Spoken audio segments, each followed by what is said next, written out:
आज निधि की शादी है लेकिन फिर भी वो उदास थी। तभी उसकी माँ सावित्री उससे पूछती है, क्या हुआ मेरी बच्ची, आज तेरे लिए इतनी खुशी का दिन है लेकिन फिर भी तू इतनी उदास है। माँ मुझे बहुत डर लग रहा है, हम लोग इतने गरीब हैं और जहाँ मेरी शादी हो रही है वो लोग इतने अमीर, मुझे तो बहुत डर लग रहा है माँ। इसमें डरने की क्या बात है बेटी, बल्कि ये तो खुशी की बात है कि तू इतने बड़े घर में जा रही है, वहाँ जाकर तू हमेशा खुश रहेगी।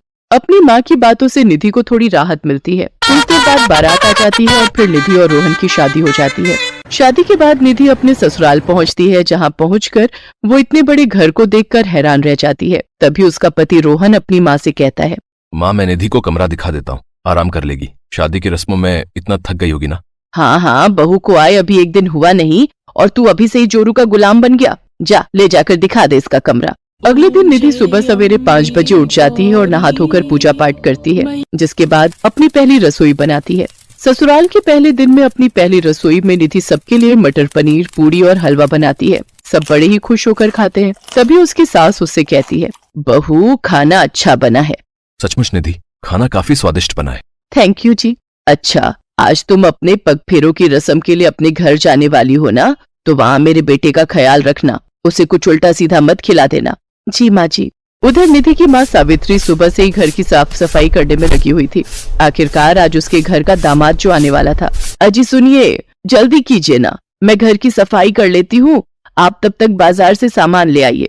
अभी तो घर की साफ सफाई करनी है, खाना बनाना है, बेटी और दामाद आते ही होंगे।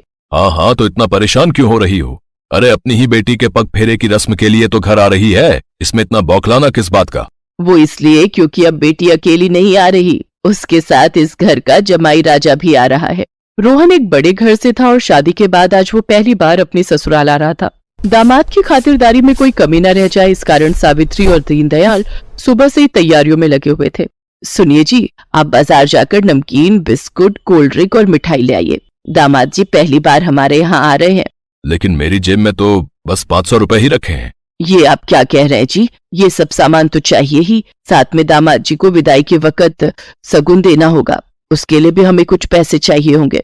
मैं अभी अपने दोस्त बिरजू से कुछ पैसे उधार लेकर आता हूँ।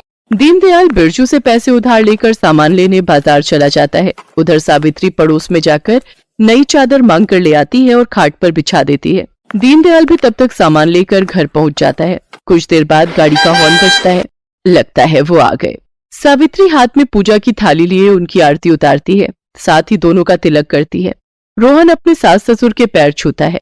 आओ पधारो दामाद जी, ससुराल में आपके पहले दिन पर आपका स्वागत है। इसके बाद वो उसके सामने खाने की कई तरह के आइटम रख देते हैं। माँ, इतना सब खर्चा करने की आखिर क्या जरूरत थी? तू चुप कर, दामाद जी पहली बार यहाँ आए हैं। इसके बाद सावित्री लंच में छोले, गोभी और पूरी बनाकर अपने दामाद को खिलाती है। उसके बाद अपने दामाद को नई चादर बिछी खाट पर आराम करने के लिए भेज देती है। निधि दूसरे कमरे में अपने माता पिता से बातें करती। माँ, इतना सब खर्चा करने की क्या जरूरत थी? एक तो वैसे ही बाबा ने मेरी शादी के लिए कर्ज लिया हुआ है और ऊपर से ये सब खर्चा। बेटी, दामाद जी आज पहली बार अपने ससुराल आए तो उनकी खातिरदारी करना हमारा फर्ज है। मैं जानती हूँ बाबा, आपने पहले ही मेरे लिए बहुत कुछ किया है और मैं नहीं चाहती कि आप मेरी वजह से और कर्ज में डूब जाओ। बेटी, तुझे इतना अच्छा घर मिल गया और हमें क्या चाहिए। कुछ देर बाद रोहन सोकर जागता है तो सावित्री उसके लिए कॉफी और बिस्कुट लेकर आती है, जिन्हें खाकर कुछ देर बाद वो घर जाने की तैयारी करते हैं। फिर उसकी विदाई के समय अपने दामाद को तिलक लगाकर 1100 रुपए सगुन कार्ड में डालकर देती है और साथ ही गिफ्ट देती है। नहीं माँ, ये सब मुझे नहीं चाहिए, ऊपर वाले की दुआ से मेरे पास सब कुछ है। आपने मुझे अपने दिल का टुकड़ा अपनी बेटी दी है, वही मेरे लिए बहुत है। और बाबूजी, मैंने आप लोगों की सारी बातें सुन ली थी, ये मेरी तरफ से चेक है, आप इन पैसों से अपना सारा कर्जा चुका दो। मैं नहीं चाहता कि मेरे माँ बाप इस उम्र में कर्ज का बोझ ढोते फिरे। नहीं बेटा, ये हम कैसे ले सकते हैं? बाबूजी, एक पल में बेटा कह रहे हो और दूसरे ही पल में पराया भी कर रहे हो। आज तक सुना था कि दामाद भी बेटा ही होता है, लेकिन आज तुमने इस कहावत को सच साबित करके दिखा दिया बेटा। जुग जुग जियो मेरे बेटे और सदा खुश रहो। अपने माता पिता के प्रति रोहन का ऐसा व्यवहार देखकर निधि की आंखों में आंसू आ गए, तो वहीं सावित्री और दीनदयाल के मन में अब रोहन के लिए इज्जत और प्यार और बढ़ गया।